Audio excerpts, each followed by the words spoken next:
Welcome to Conversations on the Coast, the Bay Area's premier author interview program. And today we're going to talk to somebody whom I have this feeling that we're old friends, even though we haven't said a word to each other some 4 years ago. We finished talking, and now we're starting again. Her name is Amy Greene. She has written a second novel called Long Man, and we talked to her about her first novel called Bloodroot some 4 years back. Both books published by our dear friends at Alfred A. Knopf. Welcome aboard. Oh, thank you so much. It's so good to be talking to you again. Same here. Have you, according to what I've seen from the publisher, you're spending most of your time down south making sure you've not offended anybody. That's it. I mean, I'm doing my legwork down here at home and making sure I'm still beloved down south after Bloodroot, which is kind of a dark book. So, yes, I'm keeping my reputation for sweetness intact here at home. Well, you'll just have to make a special effort. I don't think it's particularly a dark book. It's a book about a dark period in our history as a country, and particularly in that region of Appalachia. I think you're right. I mean, I think that really Appalachia, it's kind of, we've had a hard scrabble existence historically. So, but particularly during the Depression, in the Tennessee Valley, in East Tennessee, where I grew up, in that time period in the 30s, people were dying in floods and dying of malaria and just struggling to exist and get by as subsistence farmers. So, that moment in history was a bit of a dark period. Yeah, the other thing about it, as I was reading, this thought came to me. It was a period of time when the central government in Washington was telling a region, this is the way you will live. This is the way your homesteads will be shaped, and if necessary, we're going to move you. And, I kept thinking to myself, this ain't the American way, is it? That was something that I think I have this fear of this big government machine that steamrolled individuals. Mm-hmm. And I think that I put some of my own frustrations and my own fears into my characters and into this story. Because one thing that was really interesting to me is that I thought I was writing about history, but as I began to do research for this story, I learned that some of those same issues and some of the ways that the government is dealing with people today in the wake of these big storms like Sandy, and how they're dealing with relocation today kind of echo back to that period in time. And I think, I don't know if the federal government has it figured out yet, all these years later, all these generations later, about how to deal with relocation and displacement. They ought to read your book, and they ought to focus on the character Sam Washburn. He is, a guy from the feds, and he learns. He becomes educated. He becomes sensitized to the price of the policy that he's advancing.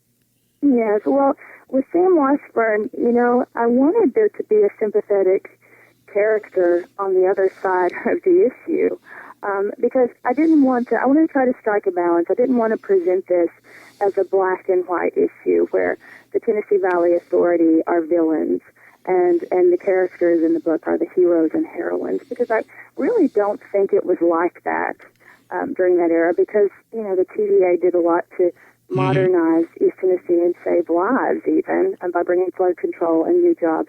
So by creating Sam Washburn and making him a sympathetic character with feelings, I was hoping to strike a balance there.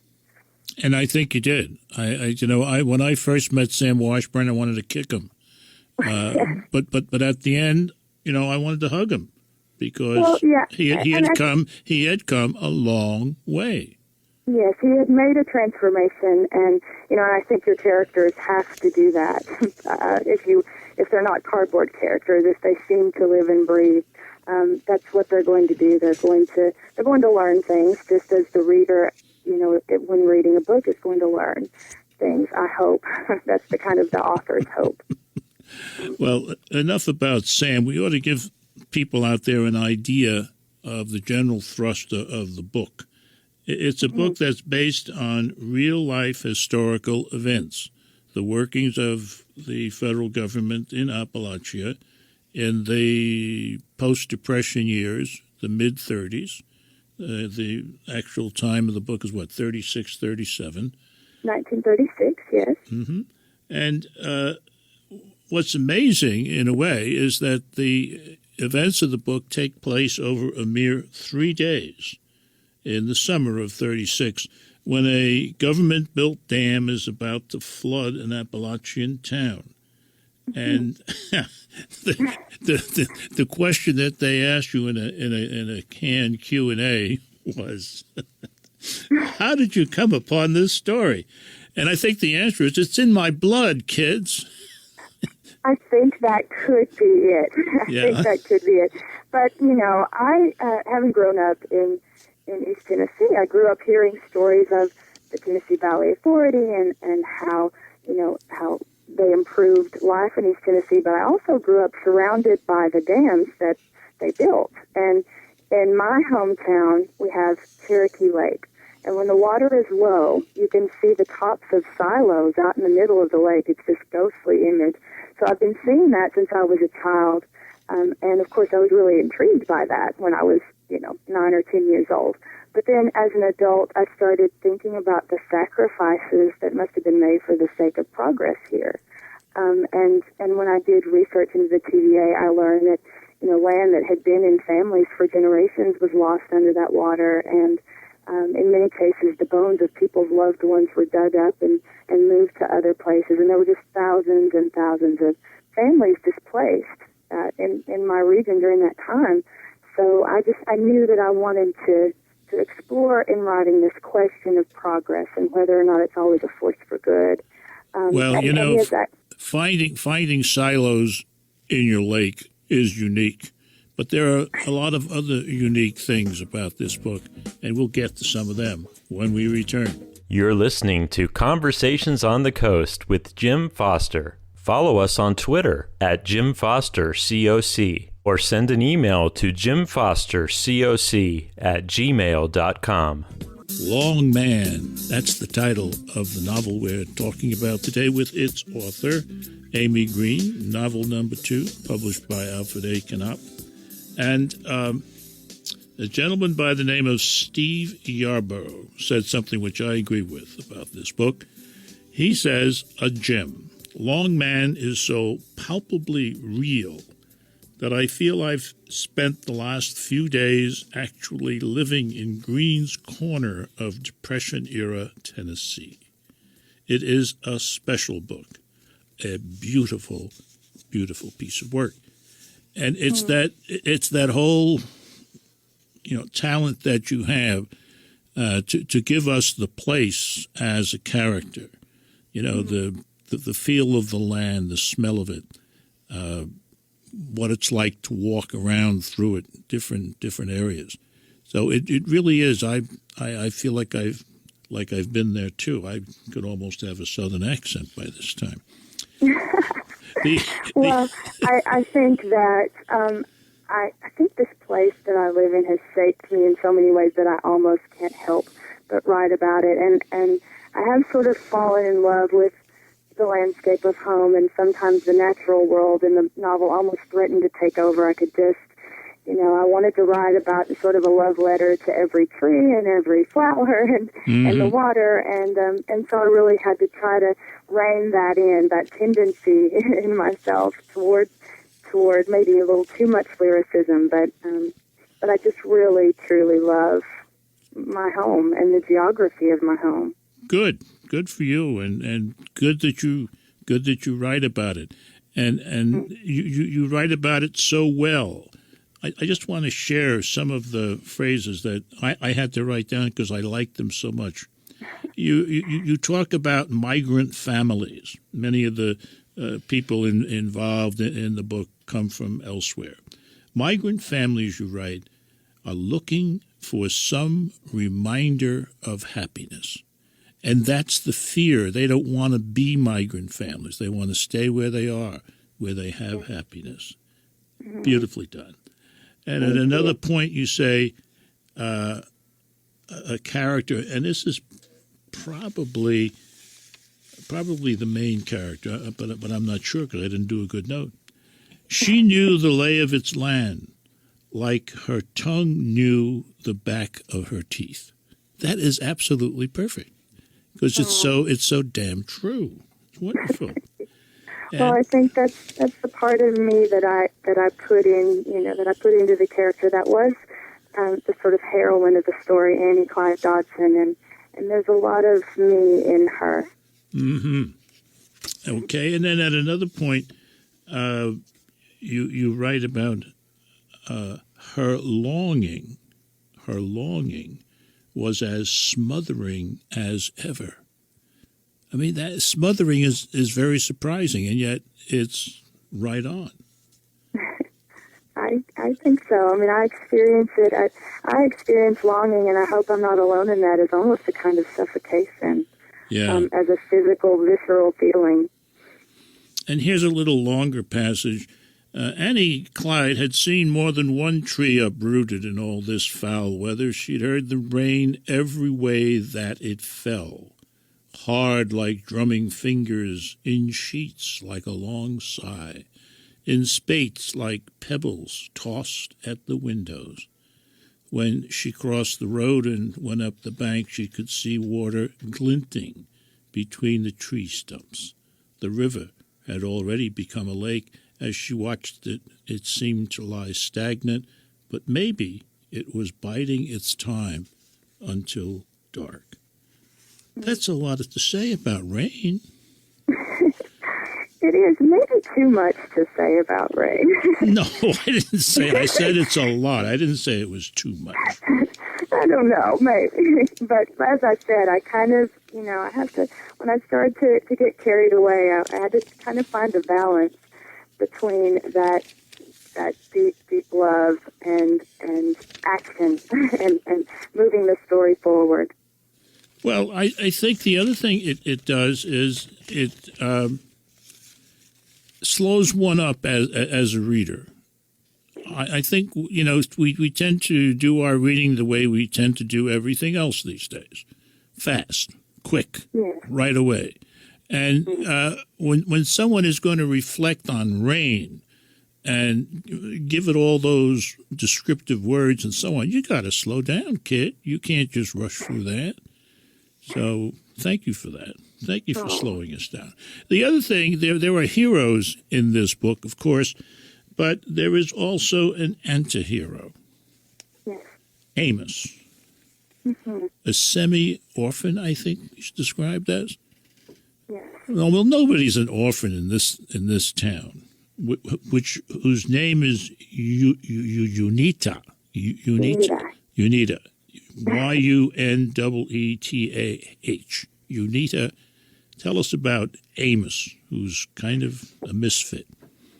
Yes, Amos is sort of, I think him as the ultimate outsider in a way. Mm-hmm. Because even in this town, in a part of the country that Roosevelt called forgotten by the American people back in the 30s, he is sort of the embodiment of all of those that are considered by society as unlovable and disposable because, not only does he have these sort of mysterious origins, he's this orphan and nobody's exactly sure where he came from, he's also disfigured, he has a missing eye, so, and he, I like that you say he's sort of an anti-hero because I feel like, for me, I thought that his anger at being devalued in the way that he is what makes him a troublemaker all of his life, really.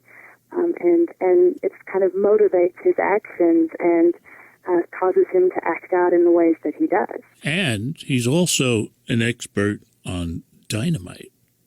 More of that when we return. You're listening to Conversations on the Coast with Jim Foster. Follow us on Twitter at Jim Foster COC or send an email to jimfostercoc@gmail.com.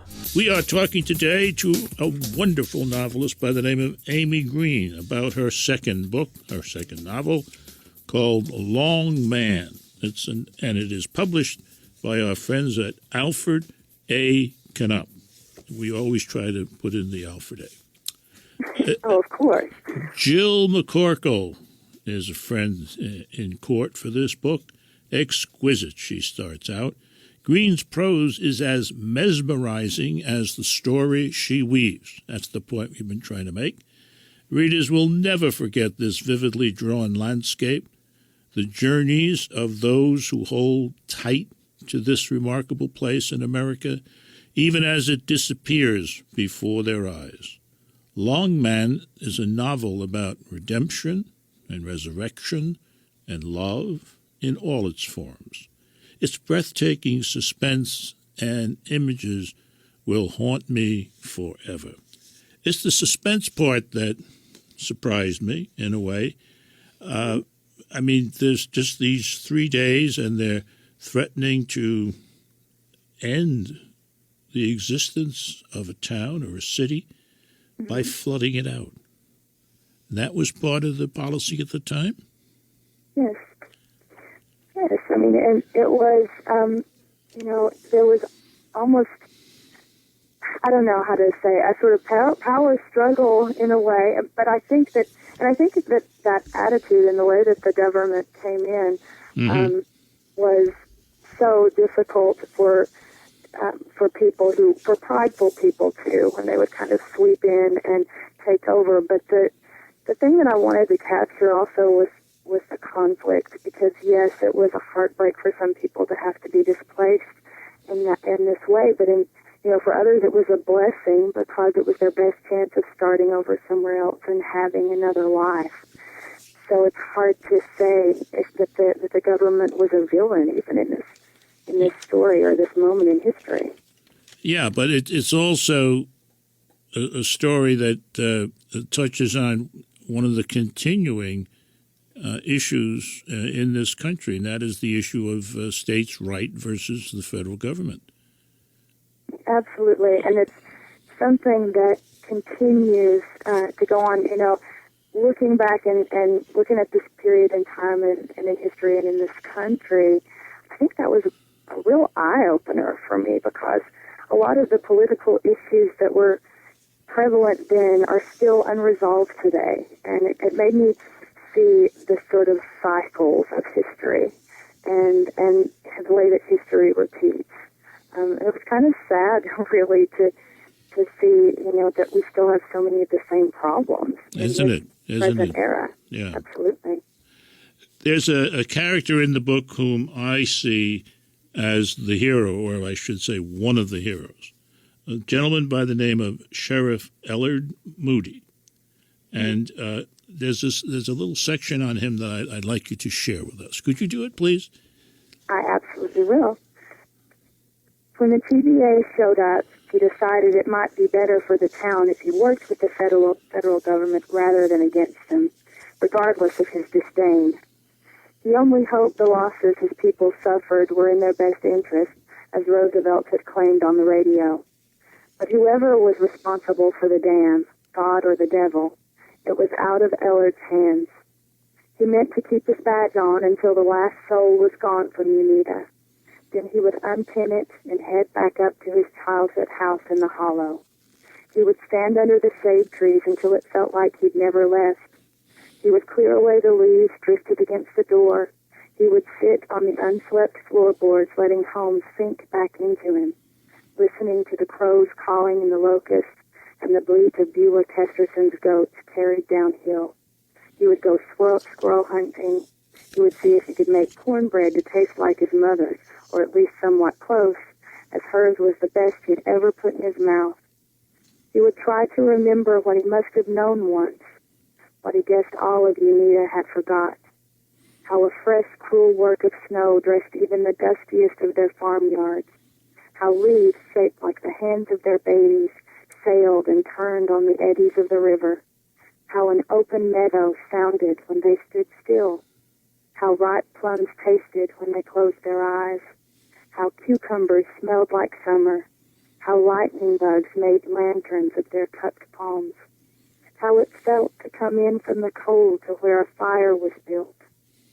These things they hadn't lost, but, like Ellard, they had grown too weary to see them anymore.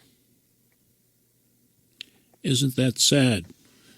I mean, his memory is fine. His memory is all together about what's important concerning the place that he lives, what he believes in, what his experience has been, and yet he can hardly remember at this time because of all the stuff that's going on.